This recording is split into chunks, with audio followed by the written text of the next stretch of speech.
बिहार में बम्पर मतदान, नेता हैरान, कार्यकर्ता परेशान और जनता मने मन खूब मुस्कुरा रही है, खूब मौज ले रही है कि अब जरा जो राजनैतिक तथाकथित विश्लेषक हैं और जनता ने हमारा भी काम मुश्किल कर दिया है, लेकिन खास तौर से जो नवेडा के 12x15 के रूम में बैठे या बैठी होती हैं और अचानक से विश्लेषक बन के दावा करने लगते हैं कि उन्हें बिहार की राजनीति का सब कुछ पता है। जरा इस बार विश्लेषण करके दिखाइए। क्या आप ये कह सकते हैं कि एनडीए की एकदम जोरदार वापसी हो रही है? इतने परसेंटेज वोट स्विंग में एक डर ये भी है, लोग डरे हुए हैं कि कहीं जनसुराजी लोग तो कुछ अंट-शंट न कर देंगे, कहीं 10 से ज़्यादा सीटें तो न ले आएँगे, कहीं उनके पक्ष में तो नहीं लहर चल रही है। उधर आरजेडी का दावा तो है ही, बदलाव का प्रतीक है, परिवर्तन है, फलाना है, ढिमाका है। हालाँकि भाजपा के साथ ये सब स्थितियाँ थोड़ी अलग भी हैं।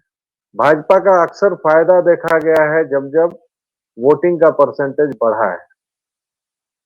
ये एक मज़े की बात है और जहाँ-जहाँ भाजपा विरोध में रही है, विपक्ष में रही है, वहाँ जब वोटिंग बढ़ी है, तो भाजपा आएगी।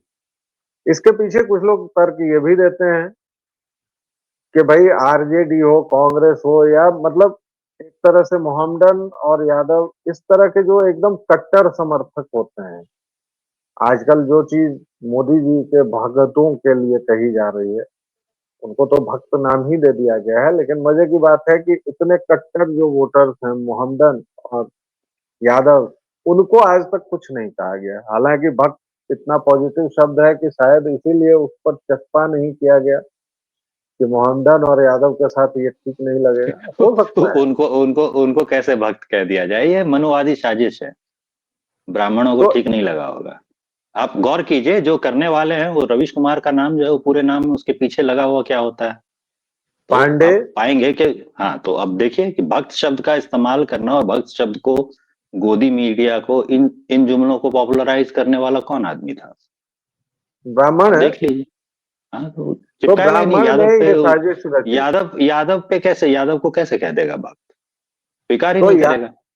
तो इस तरह से एक ब्राह्मण ने साजिश रची, लेकिन मामला यहाँ नहीं रुकता है। मामला फिलहाल बिहार चुनाव में एक द्वंद तो पैदा हो ही गया है और यहाँ पर कुछ इस तरह की जानकारी भी आ रही है कि इस बार भाजपा का थोड़ा बहुत नुकसान होगा और जेडीयू यानी कल जो वीडियो में हम लोगों ने बात की थी कि जो चचा बर्डन बने हुए थे, वही अब बैकपाइपर बन गए हैं जिनके पीछे-पीछे जनता चल रही है। 65% बम्पर भुगतान को देखकर कांग्रेस ने भी अपना कुछ दिमाग लगाया है। कांग्रेस अपने साथ 5-6 कुख्यात नेताओं को लेकर आई थी। याद कीजिएगा दर्शकों, उसमें एक तेलंगाना का रेवंत रेड्डी भी था, जो अपने बयानों के लिए कुख्यात है। अब उसने कल परसों में जाकर एक बयान ये भी दिया है कि कौम मुसलमानों की मुसलमान मतलब कौन। हैदराबाद में ये बयान उसने कहीं किसी उप जिले में दिया है। कांग्रेस को ये मुगालता है कि मोमिन और मैथिल ब्राह्मण जो उसके कोर वोटर्स थे, मैथिल ब्राह्मण ही नहीं ब्राह्मण एट लार्ज, और उसमें भी मिथिलांचल तो कांग्रेस का पूरा वोटर था ही। कांग्रेस इसको रिवाइव करने के असंभव से ख्वाब में पड़ गई लगता है, क्योंकि रेवंत रेड्डी का ये बयान जोड़िए और मिथिलांचल में सीटों का जिस तरह घिचपिच हुआ पड़ा है और भाजपा के लिए राह, एनडीए के लिए राह मुश्किल है, क्योंकि 10 में से लगभग 4 से 5 सीटों पर मामला फंस गया है। हालांकि कुछ लोग जिन्होंने मेरी फेसबुक पोस्ट देखी होगी उन्होंने कहा होगा कि मैंने 5 सीटों का ही उल्लेख किया है, लेकिन वो 5 सीटें ऐसी थी जो सम्राट चौधरी जैसे बड़े नेताओं की। अब सम्राट चौधरी की सीट फंसी हुई है, विजय सिन्हा की सीट फंसी हुई है। इन सब पर बात करेंगे, लेकिन पहले अपने एनडी ब्रदर के पास चलते हैं, सीधे जानने की ये 65% वोटिंग कैसे देख रहे हैं, इसको पहले कैसे लिया जाए। Andy bro. 65% वोटिंग, इसको सबसे पहले तो इस तरह से लिया जाए कि जो लोग मतदान नहीं कर रहे होते थे या कम कर रहे होते थे, वो घर से निकल करके आए हैं और वोट देने पहुंच गए हैं। तो ये जो हंगामा मचा ना सारा, कि वोट चोरी हो गया है, वोट चोरी हो गया है, तो इसका एक बहुत बड़ा हाथ रहा। लोग चेक करने पहुंच गए कि कहीं सचमुच उनका नाम तो नहीं काट दिया गया है। तो चलो पहले हम देख लेते हैं, उसके बाद समझेंगे कि कौवा कान लेके उड़ा है कि नहीं उड़ा है। तो बिहार जो राजनीति की प्रयोगशाला कहा जाता है, तो बिहारी वोटर को बरगला लेना कि वोट चोरी हो गया ये कह के, इतना आसान काम नहीं होता। और इस आसान काम को करने निकलने का नतीजा क्या होता है, ये आरजेडी और कांग्रेस दोनों को अब समझ में आ रहा होगा कि ये बोलने का नतीजा क्या हुआ। अब जो है वो, जब ये जांच करने के बहाने वो वोट देने पहुंच गया और वोट दे करके घर आ गया है, तो ये तय कर पाना कि इस 10% है, 10% तो एग्जैक्टली नहीं है, 7% है, तो इस 7% ने किसको वोट दिया, ये कह पाना बड़ा ही मुश्किल है। अब यहाँ पर जो अखबारी विश्लेषक और बाकी विश्लेषक होते हैं, वो लोग कहना शुरू करते हैं, अभी जो कह रहे हैं वो लोग तो वो लोग बहाना या लॉजिक, मतलब सही विश्लेषण ना दे पाने का बहाना जो वो बता रहे हैं कि उनका ही पुराना वाला विश्लेषण सही क्यों मान लिया जाए। तो पुराना वाला विश्लेषण वो कह रहे हैं कि सही इसलिए मान लेना चाहिए क्योंकि 47 लाख के करीब वोटर्स जो हैं उनको लिस्ट से हटा दिया गया था। तो 47 लाख वोटर्स जो लिस्ट से हटा दिए गए, उन 47 लाख वोटर्स की वजह से 6% जो वोटर्स कम हो गए कुल वोटर्स में, उसकी वजह से ये अंतर दिख रहा है। अब समस्या यहाँ क्या होती है, समस्या ये होती है कि अधिकतर जो ऐसे लोग विश्लेषक होते हैं ना, इन्होंने पढ़ाई की होती है कला के विषयों में, गणित पढ़ा नहीं होता, उतनी तेजी से ये लोग कैलकुलेट नहीं कर पाते। तो अगर तेजी से नहीं कैलकुलेट कर पाते तो उसको थोड़ा टुकड़ों में अगर समझा दिया जाए तो ऐसे समझिए कि 100 में से 55 वोटर का मतलब होता है 55% मतदान। अब 100 में से मान लीजिए कि मैंने कहा कि 6% हम घटा देंगे, तो 100 में से 6 घटाने पे हो गया 96। तो 96 में 55 कितना होता है, 58.5% होता है। तो 3.5% का अंतर आना चाहिए था, 7% का नहीं आना चाहिए था। तो ये जो 7% का नहीं, अंतर है, यहाँ जी जी। यहाँ आपको एक बार फिर समझाना पड़ेगा क्योंकि आपने 100 में से 6 घटा के 96 बोलते गलती से अच्छा, 94 बोलिए 94, और उसके बाद फिर से बताइए 94, जी। हाँ। तो फिर से बताना पड़ेगा। भाई इतनी तेज गति से नहीं कहा था। 100 में से 55 का मतलब होता है 55%। ठीक। अब 100 में से 6 घट गए तो 94 हो गए, 94। 94 में 55 ही लोग फिर से वोट देने आए, तो कितना परसेंट हो जाएगा वोटिंग, तो वोटिंग हो जाएगा 94, सॉरी 55 डिवाइडेड बाय 94 इंटू 100। ये परसेंटेज निकाल करके आपको दे देगा।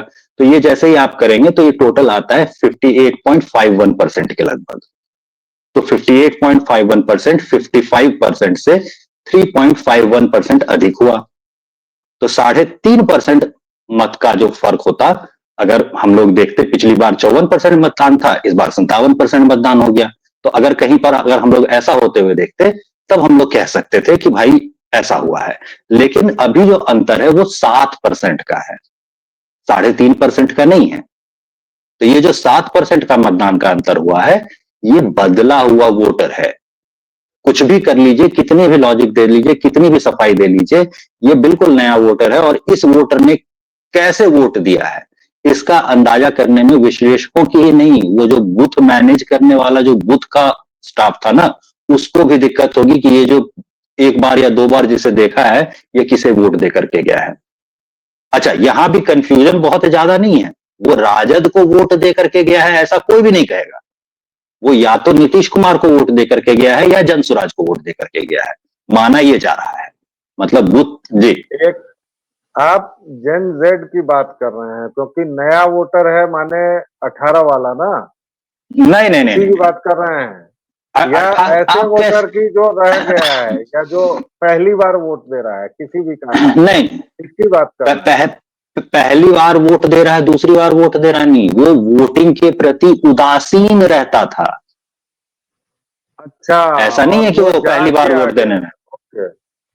वो महिला जो घर में बैठी रहे, ठीक है हम खाना बना रहे हैं उतनी देर में, तुम लोग जाओ वोट दे करके आओ, वो महिला निकल करके वोट देने आ गई है, कह रही है कि नहीं नहीं तो खाना थोड़ी देर के महिलाओं बाद का बन जाएगा। परसेंटेज तो ज्यादा है, महिलाओं का परसेंटेज तो ज्यादा है। अब सिर्फ आप देखें कि 85 वर्ष से ऊपर की कई लाख महिलाओं ने मतदान किया है। 85 वर्ष से ऊपर की महिलाएं मतदान करने आ रही हैं, इस बात से अंदाजा लगा लीजिए कि महिला वोटरों की संख्या कितनी बड़ी होगी। तो ये जो वोटर है, महिला वोटर है, ये और युवा वोटर जो है वो, तो इन लोगों ने कितने प्रतिशत मतदान किया, और ये जो 3.5% वोट है, ये 3.5% वोट किधर गया? मतलब 7% कुल बढ़त है, उसमें से 3.5% को मैंने घटा के हटा दिया कि भैया 3.5% जो है ये आपके एसआईआर की वजह से 47 लाख वोट कट जाने की वजह से हटा होगा। तो अब जो बचे हुए 3.5% वोट है, इन 3.5% में बता दो कि ये किसका वोट है। तो इसमें महिलाओं का वोट गया होगा नीतीश बाबू को, ऐसा माना जा सकता है, लेकिन युवाओं का वोट किससे गया है? और ये 3.5% का फर्क जो होता है, ये जीत और हार तय करने वाला फर्क होता है हर सीट पर। अच्छा 3.5% देखिए, आपको मैं एक बड़ी मजे की बात बताऊं। पिछले वीडियो में आपने कहा था, पटना का उदाहरण दिया था, और जी। पटना में इस बार पिछले बार की तुलना में रिकॉर्ड तोड़ मतदान हुआ, राइट। लेकिन पूरे राज्य में सबसे कम मतदान पटना में हुआ है। अभी अब भी पटना हुआ है ये तब। तो आंकड़ों से ज्यादा खेलने का जिनको शौक है, उनको ये बातें भी याद रखनी चाहिए, और आंकड़ों से ज्यादा खेल नहीं करना चाहिए। किस लिए अच्छा, नहीं करना चाहिए? क्योंकि 6 करोड़ वोटर हैं भाई, या 7 करोड़। आप उसमें 500 लोगों को चुन के कैसे ये तय कर देंगे भाई? महिलाएं ज्यादा वोटिंग की हैं। अभी ऑफिशियल आंकड़ा नहीं आया है, लेकिन 1 या 2% ज्यादा ही होगा पुरुषों से उनका आंकड़ा। अच्छा, इसमें इसमें जैसे देखिए इंटरेस्टिंग सीट्स जो है वो देख लीजिए आप। तो इंटरेस्टिंग सीट्स में से एक बहुत ही इंटरेस्टिंग सीट नेशनल लेवल पे होती है, अनंत सिंह की सीट। तो अनंत सिंह जहां से जीते थे भाई पिछली बार, वहां पर पिछली बार हुआ था 54% मतदान, 54। अभी उससे सीधे 10% ऊपर हो गया है, 64। अब बताइए कि ये 10% जो बदल गया है, और इसमें कहा जा रहा है कि या तो वीणा देवी आएंगी जो सूरजभान सिंह की पत्नी है, या फिर अनंत सिंह आएंगे, जो कि कौन है वो तो जानते ही हैं। संत श्री अनंत सिंह जी का नाम किसी ने नहीं सुना हो अब भी भारत भर में? ऐसा तो हो नहीं सकता। तो संत वीणा श्री देवी अनंत भी कम नहीं है। कल कोई रिपोर्टर वो उनसे कुछ पूछने जा रहा था, तो उन्होंने जिस अंदाज में उसको जवाब दिया है, वो मतलब हाँ, सूरज की ही पत्नी हो सकती है। वो संत बाकी श्री सूरजभान की पत्नी है। तो ये तो कहावत ही चलते, पूरा का पूरा गाना है भाई, सैया भय कोतवाल अब डर काहे का। भैया तो सही बात। वो कोतवालों को ही हड़काने के लिए जाने जाते हैं, तो अब डर काहे का है।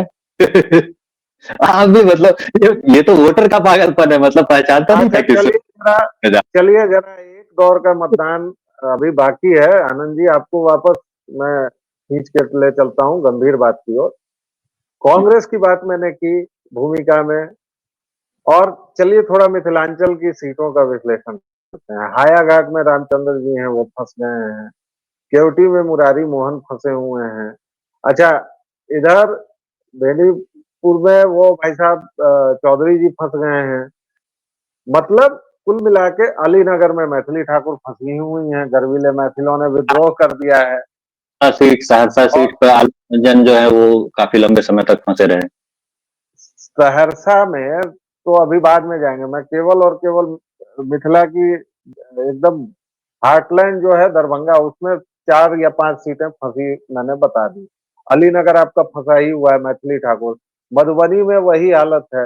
मधुबनी में भी 3 सीटें गड़बड़ हैं।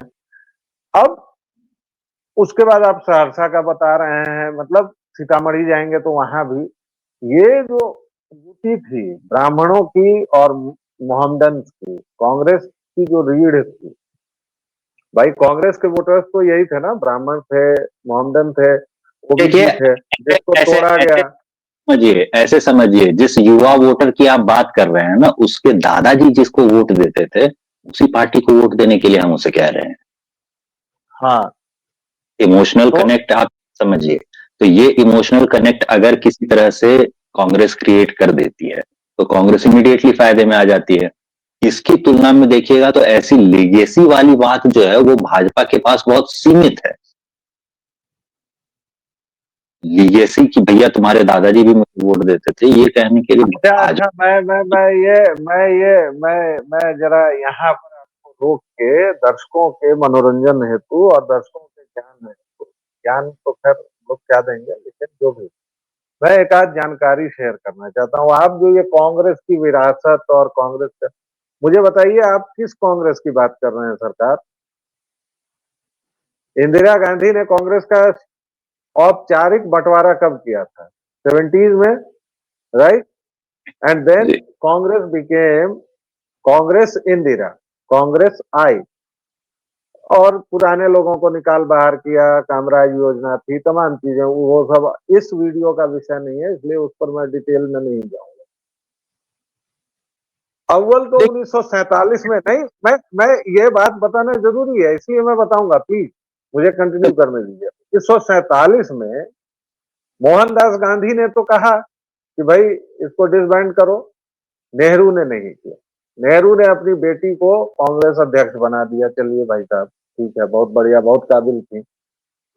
उसके बाद बिटिया ने 70 के दशक में बाकायदा कांग्रेस का विभाजन कर दिया। उसके बाद तो कांग्रेस इंदिरा की बात होगी ना, कि ये ऑक्टोबियो ह्यूम वाले कांग्रेस से इसको क्यों जोड़ रहे हैं आप? नहीं, कांग्रेस आई की बात हम कर रहे हैं। कांग्रेस आई तो कांग्रेस आई की क्या विरासत है? कांग्रेस आई की कोई विरासत नहीं है। और उसके बाद वो कांग्रेस आई भी नहीं बची, रुकिए। 1990 में जब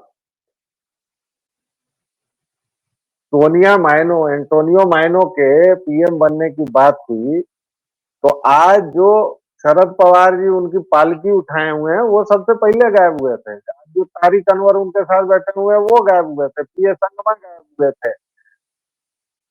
कांग्रेस के कितने टुकड़े हुए थे सर उस समय, याद भी है आपको और मुझे? 5-6 टुकड़े तो हुए ही थे। गिनती करना तो मुश्किल है ही। 5-6 टुकड़े हुए थे। आज की ये सोनिया, कांग्रेस भले अपने नाम में लगा दे, आईएनसी लिखती है, क्योंकि इस देश में तथ्यों के सीक्रेट होने को लेके, तथ्यों के स्पष्ट होने को लेके हम लोगों को ये ट्रेनिंग ही नहीं मिली। जिसने जो बकवास कर दी, हमने उसको मान लिया और उसको पवित्र बना दिया। कमाल करते हो यार। काहे की ये साला 13 साल की, 30 साल की कांग्रेस है भाई ये। काहे की 150 साल की जीओपी, जीओपी जिसको मन में आ रहा है लिख रहा है जीओपी। बड़े बड़े पत्रकार, बड़े बड़े लिखार लिख रहे हैं। क्यों? क्योंकि अमेरिका में एक जीओपी है, तो हम चूंकि वेस्ट का हगा हुआ तुरंत अपनी लंबी जीभ निकाल के चाटेंगे, हमें हगा हुआ चाटे बिना चैन नहीं है, इसलिए हम ससुर यहां भी कांग्रेस को जीओपी कहेंगे। अरे काहे का जीओपी यार? किस बात का जीओपी? भाजपा के बाद की पार्टी है भाई। उस भाजपा के बाद की पार्टी में मैं कहूंगा ना। एलिट टाइप फीलिंग आती है जीओपी बोल करके। बिहार में इसका मतलब गोप होता है। गोप का मतलब होता है यादव, जो दबंग टाइप का, रंगबाज टाइप का हो पटना क्षेत्र में, उसको गोप कहते हैं। तो इसके लिए भी एक कहावत चलती है, तू न गोप है न गोप का भतीजा है, डैश डैश डैश। तो आगे का हम नहीं हिस्सा सुनाएंगे, वो बैन हो जाएगा वरना। तो ये जो गोप शब्द है, तो उसका बिहार में बिल्कुल उल्टा अर्थ लिया जाता है। एलिट टाइप अर्थ नहीं आएगा उसका, बिल्कुल उसका उल्टा वर्नाकुलर रस्टिक देहाती अर्थ आ जाएगा। बेहोशी में हम लोग बोलते हैं, बेहोशी में लिखते हैं, बेहोशी में चले जा रहे हैं। अभी भी मैं अगर किसी अखबारी दफ्तर में जाऊंगा, तो मुझे वो जीओपी लिखना ही पड़ेगा। मतलब आप समझ रहे हैं, पूरा ये एक झूठ का कारोबार, और उसमें मैं भी योगदान दूं।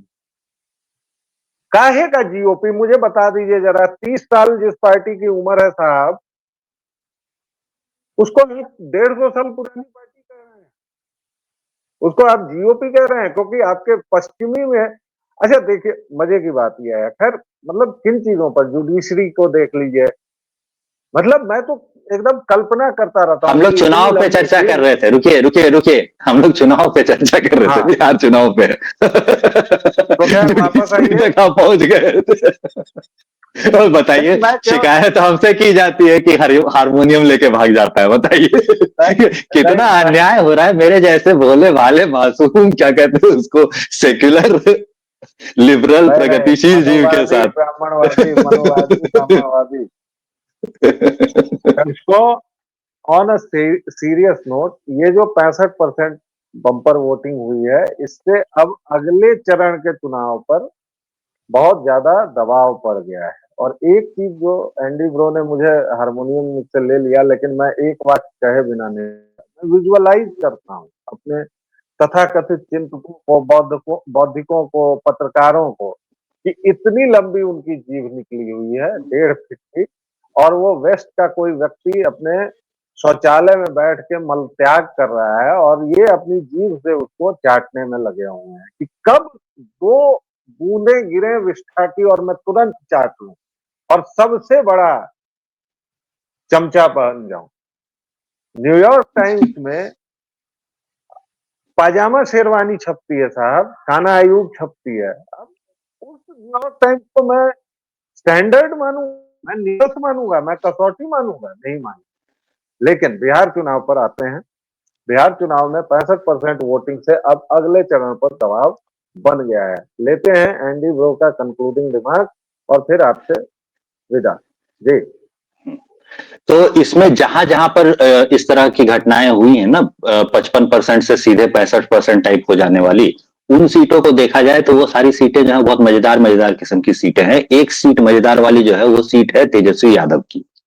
तेजस्वी यादव के खिलाफ जो खड़े हैं ना, उन्होंने पूर्व में इनकी माता जी को हरा दिया था चुनाव में। तो अब वहां पर जो है वोटिंग जो है पिछले बार 54% 55% थी और इस बार हो गई है 65%। तो अब जो तेजस्वी यादव जो मुख्यमंत्री बनने का इरादा रख रहे थे, वो उस इरादे पे भी संकट मंडरा रहा है। अच्छा, ये सिर्फ आरजेडी के अच्छा, साथ हुआ है। तेज प्रताप भी पहुंच गए हैं वहां। हाँ, अब तेज प्रताप जो है, तेज प्रताप जिस जगह से खड़े हैं वहां से कुल जमा 13-14 कैंडिडेट खड़े हैं। और 13-14 जो कैंडिडेट खड़े हैं उसमें उनका मुख्य मुकाबला जिस कैंडिडेट से है वो कैंडिडेट है आरजेडी का। अब आरजेडी के कैंडिडेट के प्रचार में तेजस्वी यादव कहने लगे कि पार्टी सबसे महत्वपूर्ण होती है, पार्टी से महत्वपूर्ण कोई नहीं होता, अगर पार्टी लाइन से बाहर गए तो उसे बाहर जाना होगा। आधे 1 घंटे के बाद तेज प्रताप के पास यूट्यूबर्स जो है वो पहुंच गए। तेज प्रताप ने जवाब दिया, हाँ हाँ ठीक है, पार्टी बहुत बड़ी होती है, ठीक है, लेकिन सबसे बड़ी होती है जनता। पार्टी जो है वो सिर्फ एक साधन है जिससे हम जनता की सेवा करते हैं, मुख्य मुद्दा होती है नहीं तो जनता। तेज प्रताप ने तो अपनी विरासत से भी नकार दिया। उसने तो कहा कि काहे का विरासत, कौन सी विरासत? लालू जी भी, जेपी लोहिया और तमाम। तेज प्रताप तो अभी पूरा हारमोनियम लेके एकदम निकल गया है मैदान में। तेज प्रताप का क्लैरिटी ऑफ थॉट देखिए आप, ये समझिए इसमें, इस पूरे मामले में मुझे लग रहा है कि हो ये रहा था कि Tej Pratap was a more deserving candidate और तेजस्वी जो था वॉज अ मोर धूर्त कैंडिडेट। तो धूर्त ठीक है। कैंडिडेट को ये जो ध्रुव की कहानी आपने सुनी होगी, ध्रुव तारा जिसके बारे में हम लोग जानते हैं, तो वो जो बच्चे को गोद से उतार दिया गया और दूसरे बच्चे को गोद में बिठा लिया गया सौतेले वाले को, तो ये वैसा ही कुछ हो गया है। तो ध्रुव की तरह ये बेचारे जो है ये जंगल में फिलहाल भटक रहे हैं। बट अगर ऐसी क्लैरिटी ऑफ थॉट कायम लेकिन रहे। अगर औरंगजेब निकला तो दारा सिंह का सर भी कलम कर सकता है, और तो अब मुझे तो लगता है कि औरंगजेब ही है। औरंगजेब अगर जीता तो फिर तो दारा सिकोह का सिर कटेगा। अब दारा सिकोह से कॉमन नहीं भी चीजें अगर, जीतेगा तो भी दारा शिकोह का सिर तो उसने काट ही लिया है। जब तक दारा शिकोह छत्रपति शिवाजी यानी भजप्पा की शरण में नहीं जाता है, तब तक उसका कुछ नहीं होगा। तो अब देखिए हो सकता है कि अब क्या था कि आप जो वो पुराना दौर देखिएगा तो उस दौर में भी छत्रसाल भी जो है वो काफी स्ट्रांग लीडर थे और मतलब अकबर के जो सेनापति वगैरह थे उन लोगों को मारने के लिए जाने जाते थे। लेकिन थोड़ा सा हाँ। टाइम जब सही नहीं चल रहा था तो इमीडिएटली उन्होंने चिट्ठी लिखी, बाजी राखो लाज, बाजी जात जी। बुंदेल की। तो वो वो सब जो था वो तो उस तरह का, उससे प्रेरणा लेकर के आगे अगर तेज प्रताप यादव ऐसा कुछ करते हैं तो कोई आश्चर्य नहीं होना चाहिए। बट फिलहाल ये स्थिति है कि तेज प्रताप यादव की थॉट में जो क्लैरिटी है, पॉलिटिकल थॉट में जो क्लैरिटी है, वो आप मान लीजिए कि ओपी गौबा जैसी किताबें पढ़ते हैं या फिर आईएएस की तैयारी करने के लिए जो और ऐसी किताबें होती हैं, उनमें से अगर आप पढ़ते हैं तो पॉलिटिकल थॉट के बारे में जब आप पढ़ेंगे तो उसमें आपको जो नजर आता है विचारकों का, कार्ल मार्क्स से लेकर के और फिर बाकी जितने भी विचारक हुए हैं, चाणक्य का भी जिक्र कभी कभी आ जाता है, क्योंकि इंडियन किताबें हैं तो उसमें चाणक्य का थोड़ा सा जिक्र रहता है, विदेशी होती तो इतना भी जिक्र नहीं आता। मतलब हिंदुओं की इतनी वैल्यू थोड़ी होती है कि वो कोई पॉलिटिकल थॉट रख सके या सोच सके, तो इसलिए इन लोगों का जिक्र नहीं आता। बट स्टिल इन किताबों में जैसी पॉलिटिकल थॉट की बात होती है, उस स्टैंडर्ड का पॉलिटिकल थॉट जो है वो तेज प्रताप यादव दिखा चुके हैं। लेकिन तेज प्रताप यादव के सामने भी स्थिति वही है, वोटिंग परसेंटेज जो है वो 10% गड़बड़ा गया है, बढ़ गया है, गड़बड़ाया नहीं है, बढ़ गया है, अच्छा ही हुआ है। अच्छा, यही सेम चीज जो है वो सम्राट चौधरी के साथ भी हो चुकी है। सम्राट चौधरी के इलाके में भी जो है वो 10% मतदान बढ़ गया है। तो सम्राट चौधरी भी कोई बहुत अच्छी स्थिति में है ऐसा नहीं है। तो कुल मिलाकर के जो भी बड़े नाम थे, सबके सब जो है वो 10% वाले पोजीशन में पहुंचे हुए हैं, और सबको जो है वो मतलब बिना बात के पसीना आ जाना जो होता है ना, वो वाली स्थिति पहुंची हुई है। वो जो गमछा था जो कि सिर्फ शो के लिए इस्तेमाल होता था, अब वो गमछा जो है वो सचमुच पसीना पोंछने के लिए भी उठने लगा है। तो ये तो देखना मिल रहा है। देखो श्रोताओं, 14 तारीख का इंतजार रहेगा हमारा भी, आपको भी। हालांकि ऐसा कुछ नहीं है कि हम अपने पिछले विश्लेषण से भटक रहे हैं, स्टेटस को मेंटेन रहेगा ऐसा हमारा मानना है। लेकिन कुछ चीजें जो अब फंस गई हैं, जो पेच फंसे हैं, जो मजेदार चीजें हो रही हैं, उनकी जानकारी देना हमारा कर्तव्य लगा हमें, इसलिए हमने आपको ये सारी बातें बताई।